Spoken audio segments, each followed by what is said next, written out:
Such nicht einmal, als du gehst im letzten Weg. Himmeln bleien, verstellen blühe Tag.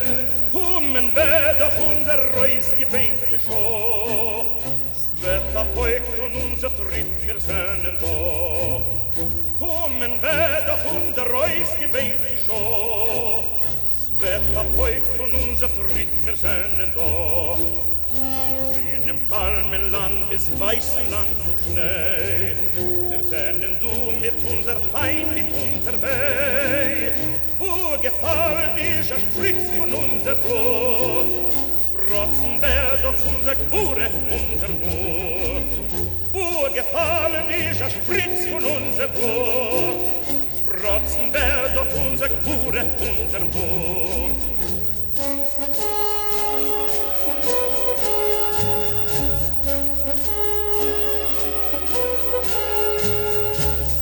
Die Morgens nun begielten uns den Hain, unser Nächtenbett verschwinden mit dem Feind. Oi, versamen wir die Sonne in dem Kajor, die Aparol so gehen das Lied von Dor zu Dor. Oi, versamen wir die Sonne in dem Kajor, die Aparol so gehen das Lied von Dor zu Dor. Ungeschrieben ist das Lied mit Blut und Wein. Kein Lied von der Feuer auf der Blei. Das Volk Volk zwischen fallen dick gewähnt. Das Lied gesungen mit Naganes in die Hand.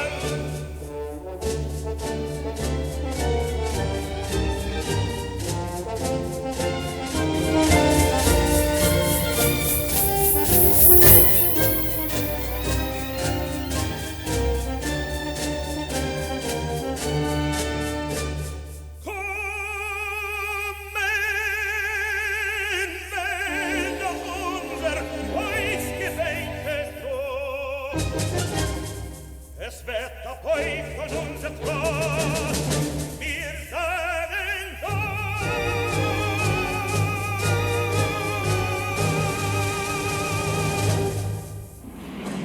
Agradecemos profundamente a todos ustedes la presencia en este acto de conmemoración del aniversario número 82 del levantamiento del gueto de Varsovia, fecha cumbre en el calendario del movimiento judío progresista y en particular de nuestra institución.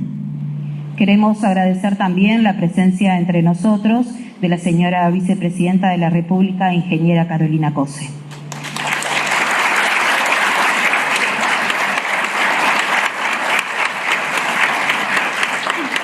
Agradecemos también otras autoridades nacionales y departamentales, representantes diplomáticos y de partidos políticos, así como de representantes de numerosas organizaciones sociales e instituciones amigas. También queremos agradecer todos los mensajes de adhesión que hemos recibido. Seguidamente, escucharemos el mensaje de la Comisión Directiva de la Asociación Cultural Israelita, Dr. Jaime Shiklovsky, a cargo de nuestro compañero profesor Daniel Seleñek. Bueno, primero que nada quería agradecer la invitación a la directiva y a todo el club. Para mí la verdad que esto es muy importante y es un honor que me dejen leer la proclama del club. Muchas gracias.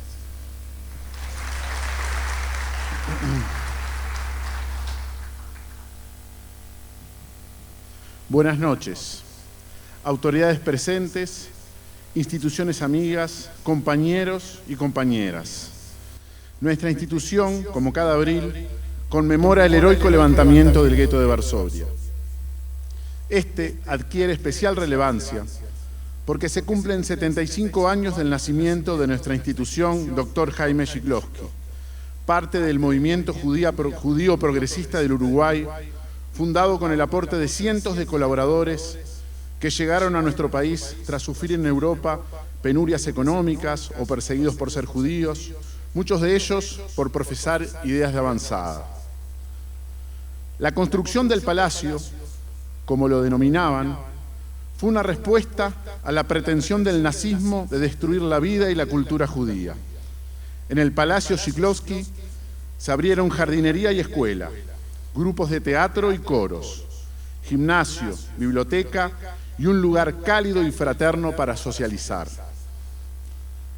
Tampoco debemos olvidar que este pasado marzo se cumplieron 90 años del cotidiano Unser Freund, editado en yiddish, fundado en marzo de 1935 y cuya publicación duró 40 años hasta 1975.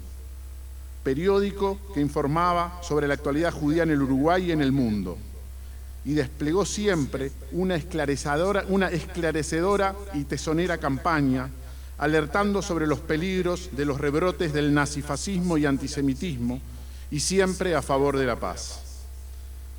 En este 82 aniversario del levantamiento del gueto, hemos elegido apenas algunos episodios que ejemplifican la barbarie nazifascista, que tuvo el objetivo de eliminar a los 11 millones de judíos que habitaban en Europa. Los nazis crearon más de 400 guetos, la mayoría en Europa Oriental, ocupada por los alemanes, como una medida provisoria para controlar, segregar y finalmente exterminar a la población judía. Con la implementación en 1942 de la solución final, los nazis procedieron a destruir sistemáticamente los guetos, deportando a los judíos a campos de exterminio o de trabajo forzado. El de Varsovia fue el más grande. Nace en noviembre de 1940 y en 2 años y medio fueron hacinadas en él más de 450.000 personas. El hambre, la escasez crónica, los inviernos duros y la falta casi total de servicios públicos resultaron en brotes epidémicos y una alta mortalidad. Ludovic Hirschfeld resume así las condiciones de supervivencia. A nuestras espaldas se ha cerrado la puerta de la vida. ¡Qué espectáculo tan horrendo! Estamos sucios, llenos de piojos, atormentados por el hambre. Somos unos parásitos humanos que, pese a todo, luchamos por conservar nuestra vida. En esas terribles condiciones, los niños ayudaban a alimentar a parte del gueto.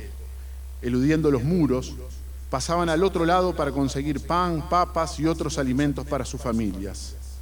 Muchos fueron atrapados y murieron en sus intentos.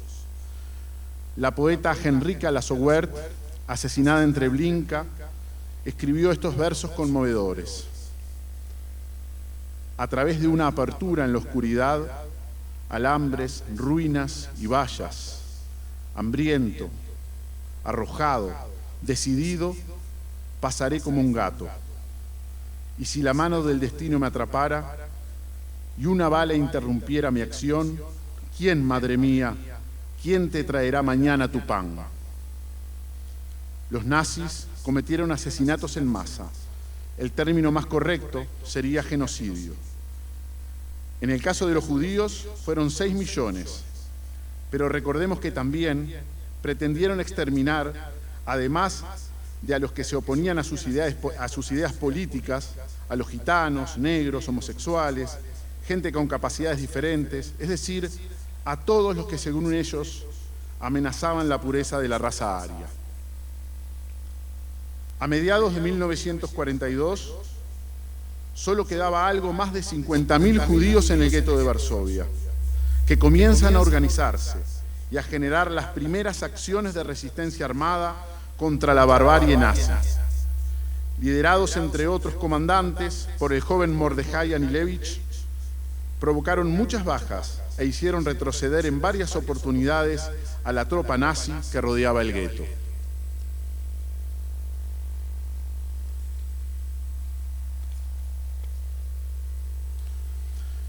Si bien este levantamiento no fue el primero, ya que hubo otros intentos anteriores, fue el más significativo, por lo que duró, por lo que se logró y por su legado. Es importante destacar que a pesar de las condiciones infrahumanas en las que vivían los habitantes del gueto, supieron siempre mantener una cierta actividad cultural, religiosa y de educación para sus niños y adolescentes. Estos elementos, junto a la capacidad de unión en la diversidad de los diferentes sectores sociales, políticos e ideológicos que existían en esa comunidad confinada, fueron fundamentales para enfrentar a la maquinaria bélica de la bestia nazi. Los heroicos combatientes tenían un objetivo común: la lucha por la vida y la libertad, por su libertad y también por la libertad del ser humano, por la libertad de vivir en condiciones económicas, sociales, culturales, políticas e ideológicamente dignas. Ese es el legado que nos dejaron. El homenaje que realizamos a los combatientes del gueto de Varsovia está siempre enmarcado bajo la consigna no olvidar, no perdonar. No olvidar es para nosotros no solo recordar el pasado, sino tener una actitud militante en el presente y de cara al futuro, bregar por el progreso de todos los pueblos y su convivencia en paz. No olvidar es reconocer el genocidio del pueblo judío y el de tantos otros a lo largo de la historia. Es el compromiso de que nunca más sucedan estos hechos tan dolorosos para toda la humanidad. No perdonar no es una expresión de odio irracional. Es la necesidad de que los hechos que enlutaron al pueblo judío y a la humanidad toda, como recién decíamos, no se repita y que sean juzgados aquellos que participaron. En el momento en el que en el continente aparecen voces negacionistas sobre las dictaduras que asolaron América Latina, también decimos no olvidar, no perdonar sobre los hechos acontecidos en nuestro país en la última dictadura cívico-militar, en la cual miles de mujeres y hombres fueron perseguidos, encarcelados, torturados, muchos de ellos asesinados y desaparecidos, hechos a los que no fueron ajenos compañeros nuestros y la propia institución. El próximo 14 de mayo se cumple el 77 aniversario de la creación del Estado de Israel. Reafirmamos nuestro histórico compromiso de defender su existencia y democracia. Corresponde hoy más que nunca que expresemos nuestra posición institucional ante los graves acontecimientos que a partir del 7 de octubre del 2023 agravan la situación en Israel y el Medio Oriente. Ya hace 20 años, en uno de nuestros comunicados, habíamos definido a Hamas como una organización terrorista. Hoy debemos decir que esa definición ha quedado corta. Hamas y la Yihad Islámica son organizaciones terroristas, inhumanas y criminales. No existe, no puede existir ningún argumento, ninguna excusa, ningún atenuante para que una organización política o de otra índole cometa las atrocidades que fueron realizadas el 7 de octubre del 2023. Violar, mutilar, quemar a mujeres y civiles inocentes, a hombres ancianos y hasta niños y bebés con una brutalidad inaudita, junto con la retención de cientos de rehenes en condiciones inhumanas, son acciones criminales que deberían estar desterradas de la faz de la tierra. También hace años que venimos denunciando firmemente la política expansionista del gobierno de Israel, en particular la de la coalición gobernante actual, con Netanyahu, sostenido en el gobierno por ministros con posturas antidemocráticas, como Ben-Gvir y Smotrich, ultranacionalistas, extremistas mesiánicos, que incentivan en la teoría y en los hechos la creación de asentamientos en Cisjordania, ocupando territorios y expulsando a sus habitantes. Esta política israelí de ocupación ilegítima de territorios, que durante años se ha retroalimentado con la violencia en ellos, ha debilitado a sectores moderados y, paradójicamente, ha fortalecido a los grupos más extremistas y radicales palestinos, como Hamas y la Yihad Islámica, para los cuales la desaparición de Israel es su objetivo declarado. Como judíos, como humanistas, jamás llamaremos daño colateral a las víctimas israelíes y palestinas. El pueblo judío ha sufrido demasiado para no conmoverse con cada muerte como si fuera propia. No importa a qué pueblo pertenezca. El alto al fuego no es solo un reclamo ético, es también una necesidad impostergable. Cada muerto por esta guerra reproduce el dolor y genera aún más violencia que seguirá incrementándose más tarde o más temprano. Yarden Vivas, el ciudadano argentino-israelí liberado el 1 de febrero pasado, pero cuya esposa y sus 2 hijos pequeños de 9 meses y 4 años fueron asesinados en Gaza, salió al cruce de las acciones de Netanyahu. Vivas, con una convicción y fuerza interior admirable, expresó: por su culpa morirán más rehenes. El dolor de los secuestrados y sus familias es el nuestro. Adherimos a las multitudinarias marchas que día a día se suceden en cada rincón de Israel. Del mismo modo, apoyamos las manifestaciones que en Gaza se rebelan contra el movimiento terrorista Hamas y su gobierno, las cuales están siendo brutalmente reprimidas pidiendo por el fin de la guerra. Por eso es que una vez más hacemos un llamado fuerte y claro, demandando el regreso inmediato de todos los rehenes y un alto al fuego real, permanente y efectivo, que ponga fin a este escenario de muerte y destrucción, así como la reanudación de las conversaciones con acuerdos respetados por todos en el camino a una paz duradera para ambos pueblos. No hay camino hacia la paz. La paz es el camino. Con esta frase histórica, Mahatma Gandhi sentenciaba uno de sus máximos valores por lo que aún hoy es recordado. Se puede luchar por ideales sin recurrir jamás a la violencia, bajo ningún motivo, bajo ningún aspecto. Compañeros y compañeras, fieles en mantener la memoria activa, honremos a los valientes combatientes del levantamiento del gueto de Varsovia, ayer, hoy y siempre. Nunca digas, esta senda es la final. No a la guerra. Que el entendimiento mutuo y la paz se logren en un futuro inmediato. Gracias.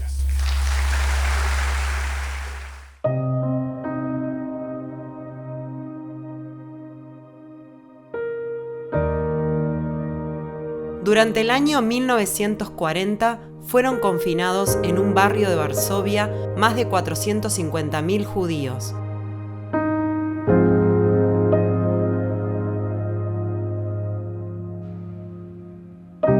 Hacinados, mal alimentados, sin atención médica, miles fueron muriendo de hambre o enfermedades. Otros fueron deportados a los campos de trabajo y exterminio. Día y noche, en tren, en carros y autobuses, llegan judíos desde ciudades y pueblos polacos. El individuo desaparece entre las masas. La gente es hacinada. No se pueden distinguir los rostros de cada persona. Mientras caminaba por Yelazna, vi a la multitud a lo lejos, parada en la esquina de Klohna. La gente se movía inquieta esperando que la policía alemana estimara que había poco tráfico en la calle Klohna y que la multitud en la calle Yelazna era lo suficientemente grande como para permitir que los judíos cruzaran.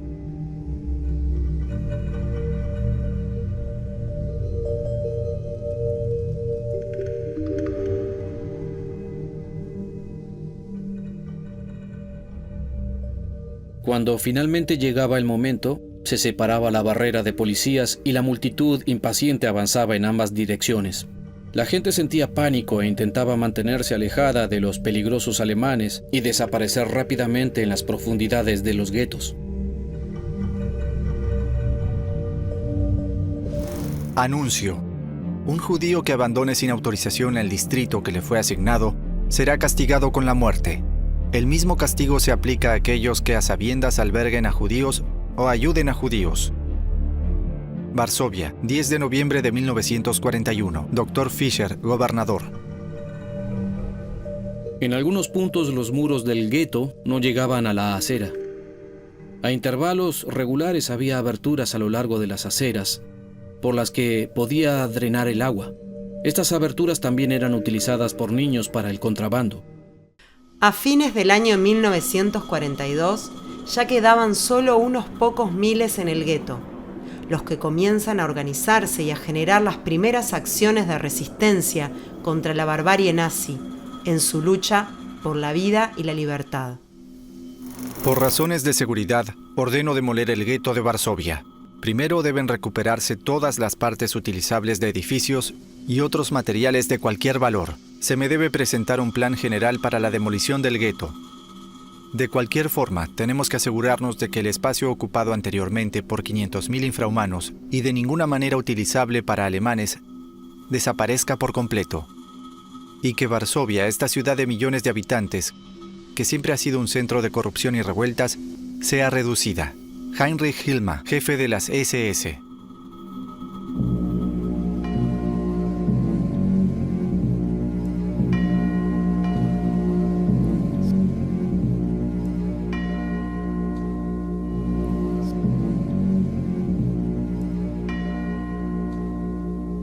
Es brennt, Brüderlich, es brennt.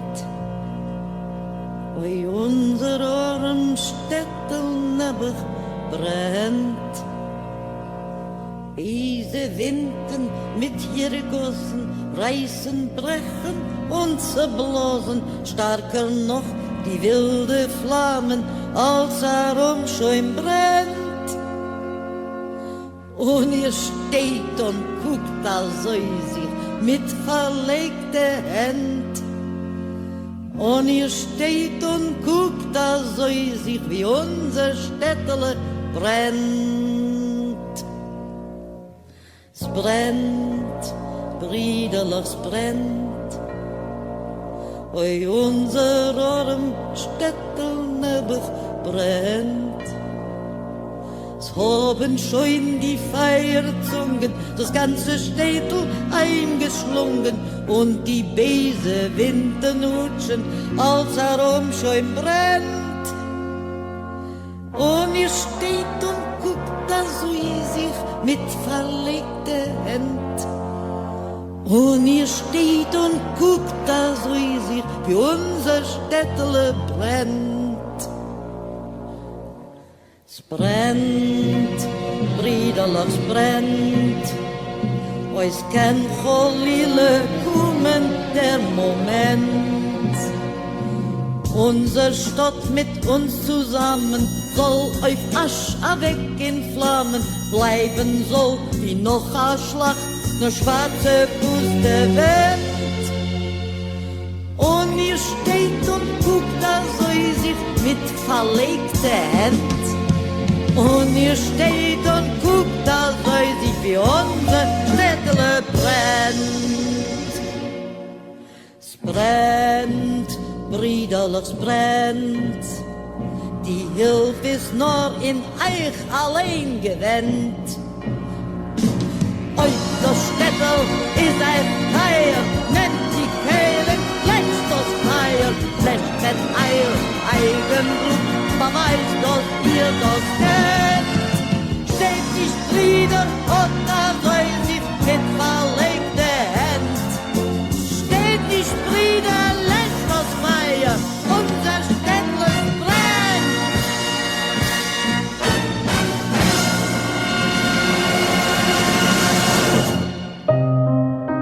En el marco de la celebración de la Pascua judía, en el Pesaj en abril de 1943, se produjo el levantamiento del gueto de Varsovia. En ese momento quedaban menos de 60.000 personas.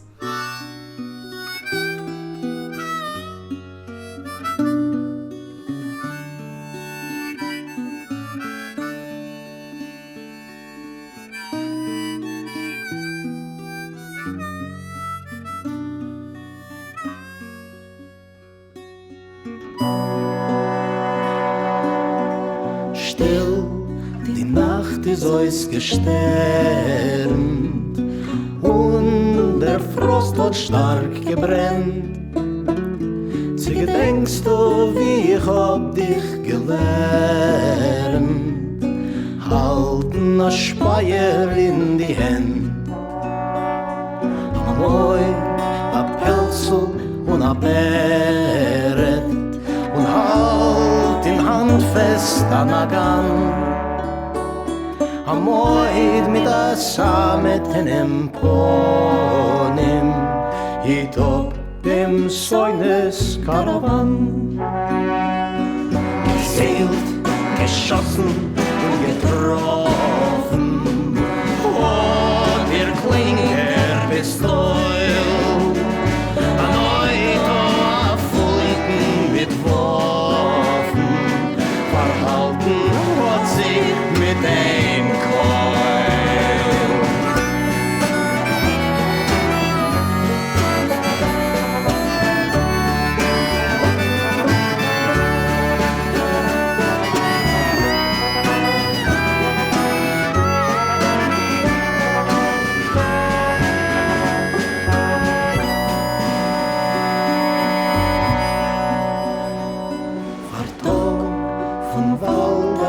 Gekrochen, mit Schneegirlanden auf die Haut, gemutig von Klinken gezogen, vor unseren Nacken freien Dorf, gemutig von Klinken gezogen,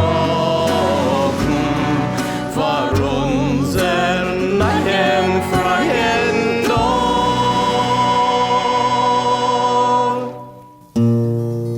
Los combatientes del gueto sabían que su lucha solo podía tener un resultado, su propia muerte.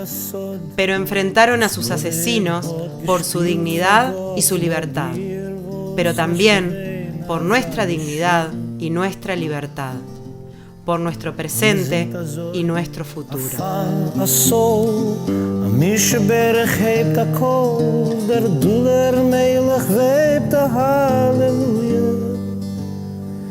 Hallelujah, hallelujah, hallelujah, hallelujah.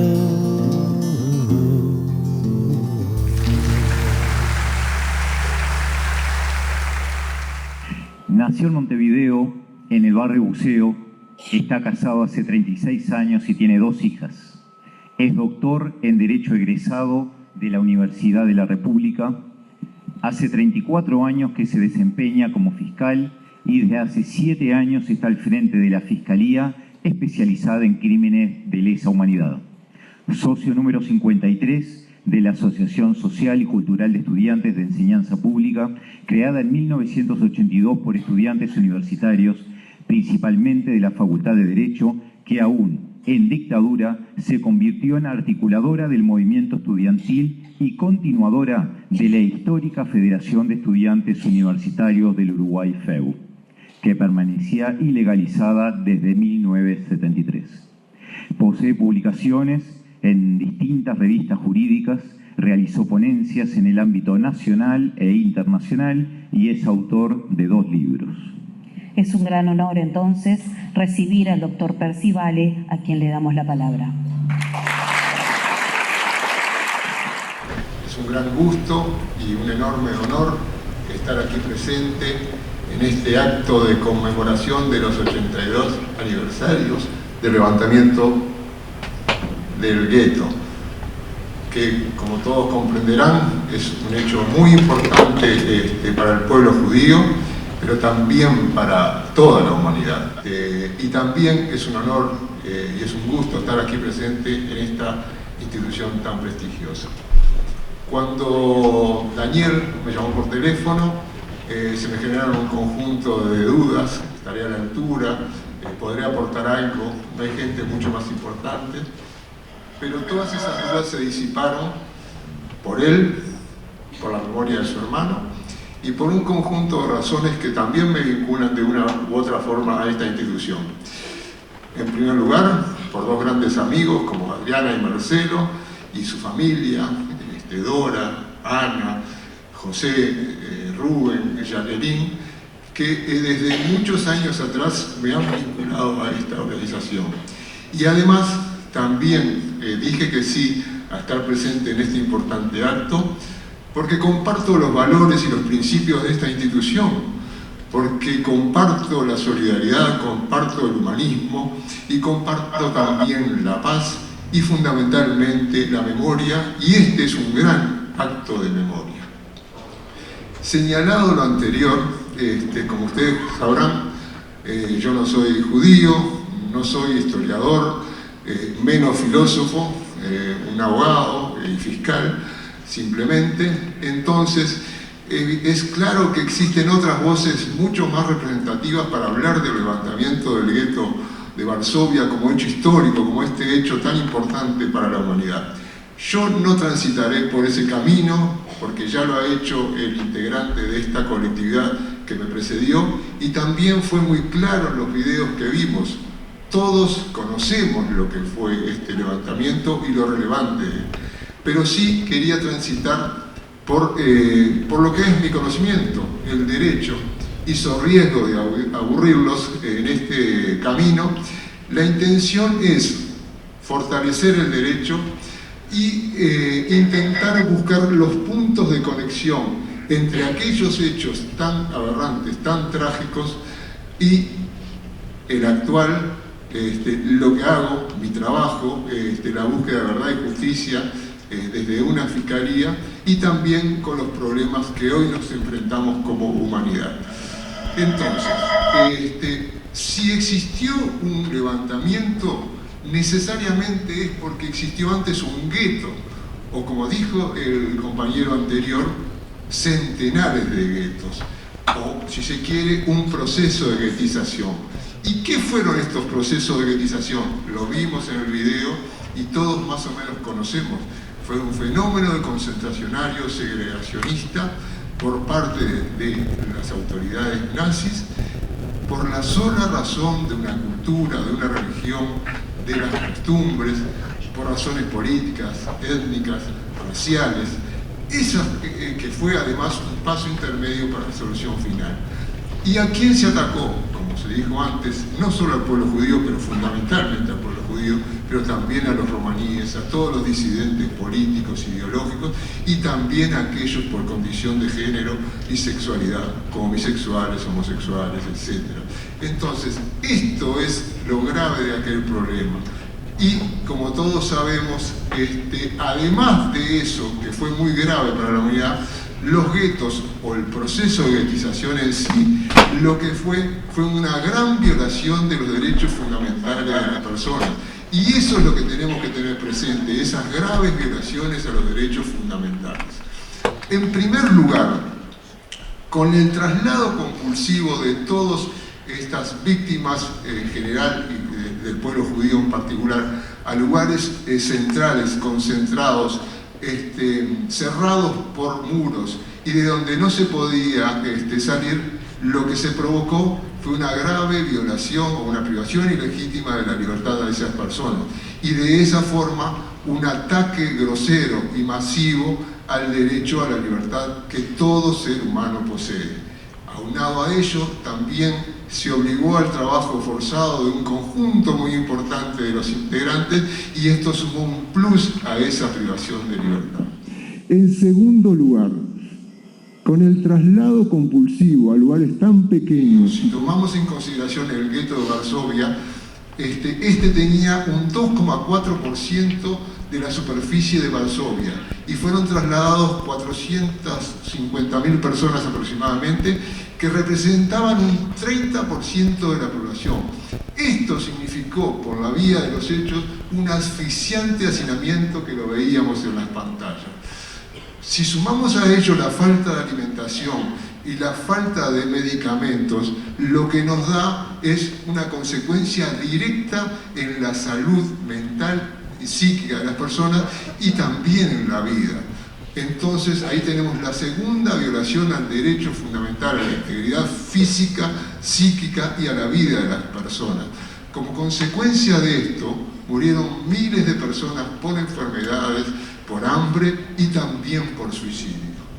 En tercer lugar,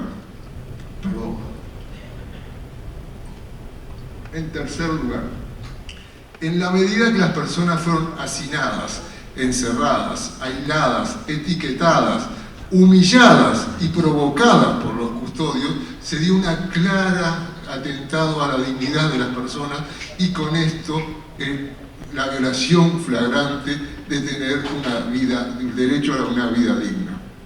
En cuarto lugar, las personas fueron trasladadas solos con sus bienes más imprescindibles.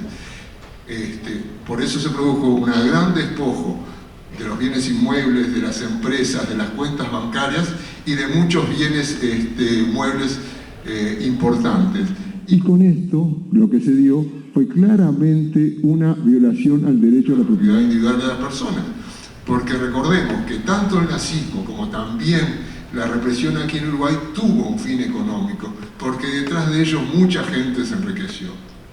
Y en quinto lugar, y este también es un tema importante, con los traslados, el aislamiento, se truncaron el derecho al trabajo, a la producción artística, literaria, etc.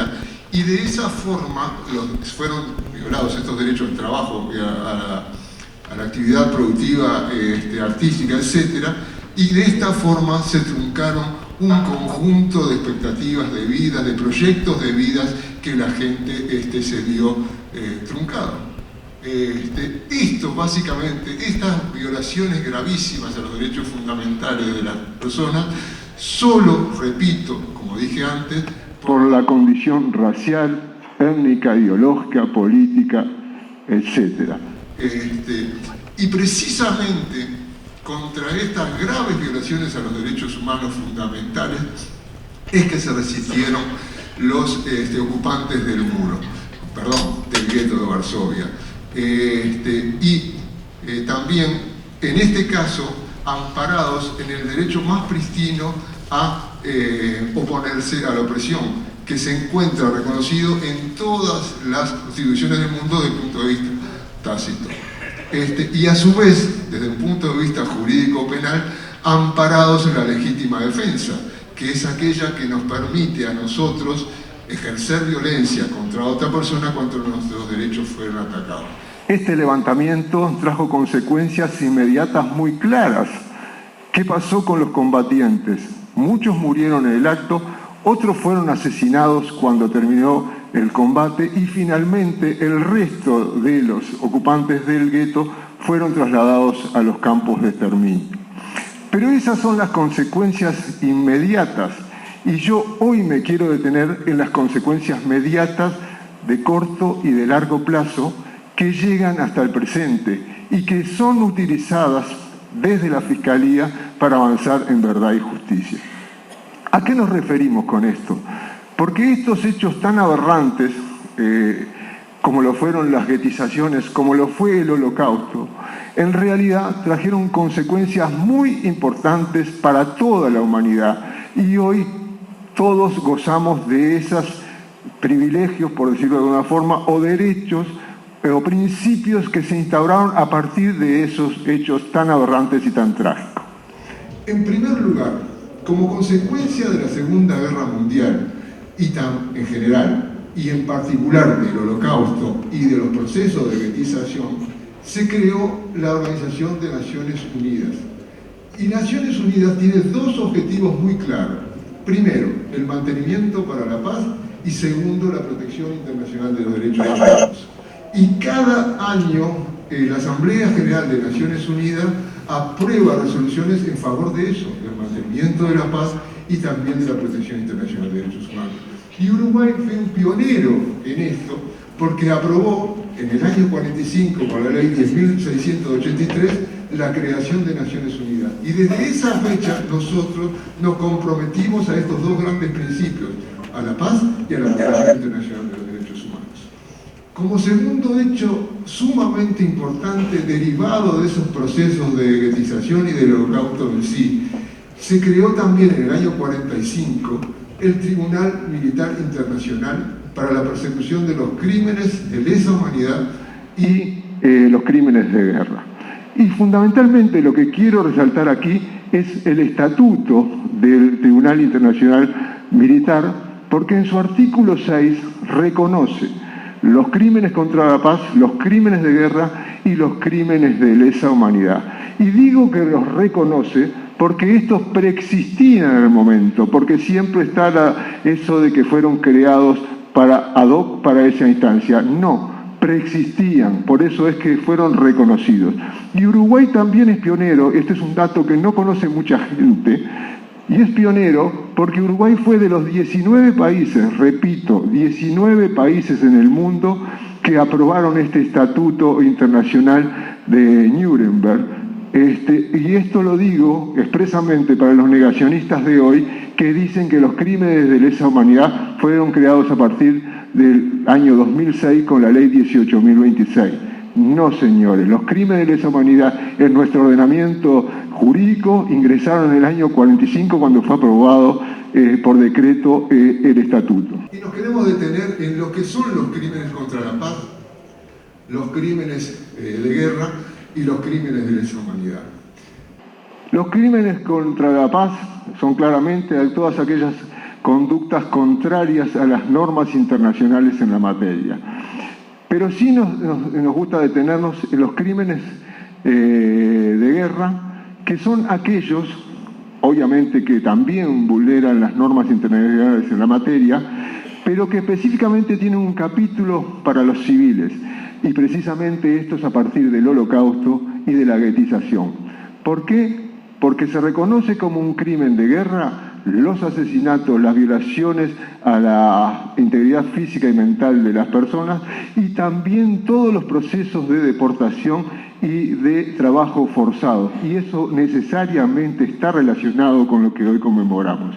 Cuando hablamos de crímenes de lesa humanidad, el Estatuto de Nuremberg estableció que eran los asesinatos, los procesos de esclavización, los procesos de deportación y el exterminio y todos aquellos otros delitos de similar naturaleza que se realizaron por razones religiosas, raciales, étnicas, etc.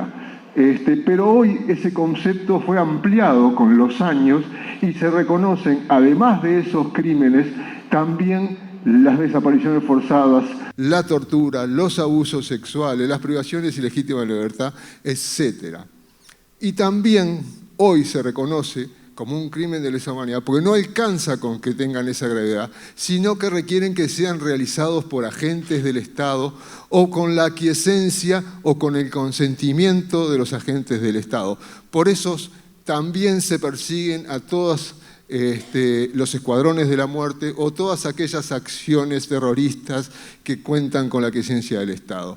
Pero además deben ser también dentro de un plan sistemático de persecución, y un plan sistemático de persecución por razones ideológicas, políticas, religiosas, culturales, nacionales, etc. Y a su vez, cuando se dan todas estas características, ahí recién podemos hablar de crímenes de lesa humanidad. ¿Y por qué son crímenes de lesa humanidad? Porque no ofenden solo a las víctimas, que claramente las ofenden, pero ofenden también a toda la humanidad. Y este es un legado del nazismo, del Holocausto y de los procesos de guetización. En tercer lugar, o tercera consecuencia inmediata de estos procesos de guetización y del Holocausto en sí, fue la creación en 1948 de la Convención Internacional contra el Genocidio. ¿Y qué es el genocidio? Son los ataques masivos contra la vida, contra la integridad física de las personas y también los procesos de aislamiento de grupos determinados en condiciones infrahumanas, directamente relacionado con los guetos. ¿Y por qué estas? Son persecuciones contra grupos nacionales, grupos étnicos, raciales, religiosos, etc. Y esto es la intención que debe estar detrás de todo acto genocida, es la destrucción masiva del pueblo o la destrucción parcial de estos colectivos. Esto es un dato muy importante. Una cuarta consecuencia, podríamos tener muchísimas más, pero nos vamos a limitar a esta cuarta. La imprescriptibilidad de los crímenes de guerra y de lesa humanidad. Un hecho sumamente importante, y esto también está relacionado con lo que hoy estamos hablando. ¿Por qué? Porque a finales de los años 60, en la Alemania ya democrática, se estaban por prescribir los delitos de acuerdo a su norma internacional. Entonces, Naciones Unidas, en el año 68, aprobó la Convención Internacional de Imprescriptibilidad de los Crímenes de Lesa Humanidad y de Guerra, precisamente para que esos crímenes aberrantes no prescribieran. Y ese es un principio general que surge desde ese tiempo. Posteriormente, en el año 73, por la resolución 3074, Naciones Unidas también aprobó los principios generales en materia de cooperación internacional que nos rigen hasta el presente. Y entre ellos está, obviamente, la imprescriptibilidad, pero también la obligación de todos los estados del mundo de perseguir en cualquier lugar y en cualquier momento estos crímenes. Y esto es lo que se conoce como el principio de jurisdicción internacional. Como estos crímenes ofenden a toda la humanidad, todos los estados tienen la obligación de cooperar y todos los estados tienen la posibilidad de perseguir estos delitos y hasta diríamos la obligación. Para dar un ejemplo que todos ustedes pueden recordar, esto es el principio básico que utilizó el juez Garzón en el caso de Pinochet. Juez Garzón, un juez español que mandó una orden de detención a Gran Bretaña para detener al dictador Pinochet. Esto es un principio básico de la jurisdicción internacional y surgió precisamente de estas normas internacionales. ¿Y por qué traemos a colación estas normas internacionales y su relación con estos procesos del Holocausto y de la guetización? Porque son los principios que hoy nos permiten a nuestra Fiscalía avanzar en verdad y justicia. Y no solo a nuestra Fiscalía, y obviamente al Poder Judicial, sino a todos los sistemas judiciales del mundo. Y también, esto es un dato muy importante, estos mismos principios son los que necesariamente deberán aplicarse frente a las violaciones a los derechos humanos a las que nos encontramos hoy. Por eso, para ir cerrando, bienvenido estos actos de memoria, realizados en este caso por el levantamiento del gueto, pero para mantener vivo lo que pasó, para mantener vivo el no olvidar y no perdonar en los términos que fueron planteados antes. Porque entendemos claramente que tanto la memoria como la verdad y la justicia posibilitan un nunca más. Y nosotros somos muy enfáticos porque decimos nunca más terrorismo de Estado, nunca más guetizaciones, nunca más persecuciones por razones ideológicas, políticas, raciales, nacionales, sexuales, etcétera, etcétera. Y siempre, siempre a favor del derecho y siempre, siempre a favor de la paz, de la resolución de los conflictos a través de las vías del diálogo, de las concesiones y fundamentalmente de las normas internacionales en la materia. Muchas gracias por su atención. A continuación, presentamos al coro de nuestra institución, dirigido por el maestro Andrés Poli Rodríguez, quienes estarán acompañados por los niños de nuestro Kinderclub. Buenas noches. En 1789, el escritor alemán Friedrich Schiller escribía una oda llamando a la alegría y a la hermandad de los pueblos.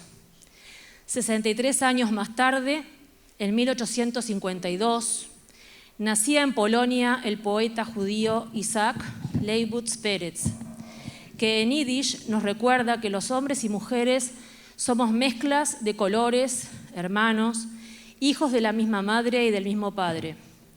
Pasan los años, pasan las décadas, pasan los siglos y nos preguntamos, ¿hemos aprendido la lección?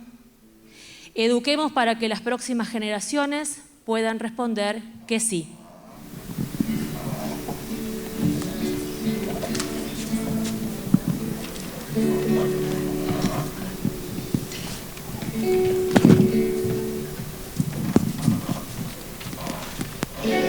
Escucha, hermano, la canción de la alegría, el canto alegre del que espera un nuevo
A continuación, los niños del Kinder Club y sus líderes colocarán una ofrenda floral en homenaje a los héroes del gueto de Varsovia, particularmente en recuerdo del médico y maestro judío Janusz Korczak. En la Varsovia ocupada por los nazis, Korczak dirigía un orfanato donde atendía y educaba a niños judíos. En agosto de 1942, el orfanato fue marcado para su clausura y traslado de sus ocupantes al campo de exterminio de Treblinka. Korczak tuvo la oportunidad de escapar, pero se negó a abandonar a sus pequeños. En un acto de valentía y humanidad, decidió acompañarlos en ese camino final sin retorno. Para finalizar este acto, invitamos a todos a expresar nuestro sentido homenaje a los héroes del gueto, entonando junto a nuestro coro el himno de los partisanos en español. Hoy, más que nunca, sumemos nuestras voces para que este himno sea un llamamiento a la paz en el Medio Oriente y en todo el mundo.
Agradecemos al doctor Percivale por el sentido mensaje que nos brindó y nos congratulamos que se hayan adherido a este acto La Casa Cultural Mordejai Anilevich e Institución Hashomer Hatzair, el Movimiento Secular Judío Humanista y Mensuario Identidad. Agradecemos también nuevamente la gran cantidad de adhesiones y mensajes recibidos para este acto. Agradecemos también a todos los que con su esfuerzo han trabajado e hicieron posible la realización de este acto. particularmente ver esta sala llena y el trabajo de todos es realmente el orgullo más grande.